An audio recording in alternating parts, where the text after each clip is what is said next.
Hi, I'm Robert F. Kennedy Jr., and I send my greetings to all the distinguished delegates of the Minamata Convention. I had hoped to be with you today, but the government shutdown means that I couldn't do that.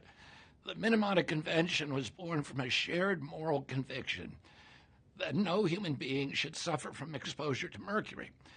You came together to protect future generations from this potent neurotoxin, and I'm looking forward to continued progress.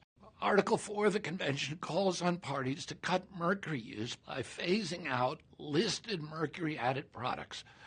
But in 2010, as the treaty took shape, negotiators made a major exception. Thimerosal-containing vaccines were carved out of the regulation. The same treaty that began to phase out mercury in lamps and cosmetics chose to leave it in products injected into babies, pregnant women, and the most vulnerable among us. We have to ask why.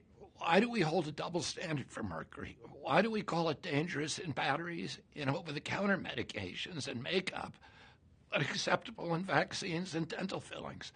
Thimerosal is a mercury-based preservative that has never undergone proper safety testing in humans. Hundreds of peer-reviewed studies identify it as a potent neurotoxin, a mutagen, a carcinogen, and an endocrine disruptor. Thimerosal's own label requires it to be treated as hazardous material and warns against ingestion. There is not a single study that proves it safe. That's why in July of this year, the United States closed the final chapter on the use of thimerosal as a vaccine preservative, something that should have happened years ago. I want to be clear. It's inexcusable that governments around the world still allow mercury-based compounds in healthcare when safe alternatives exist. Now that America has removed mercury from all vaccines, I call on every global health authority and every party to this convention to do the same. Manufacturers have confirmed that they can produce mercury-free, single-dose vaccines without interrupting supply.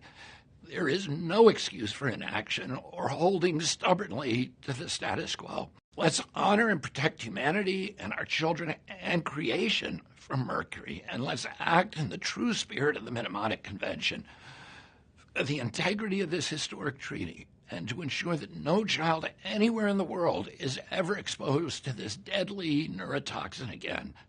Thank you.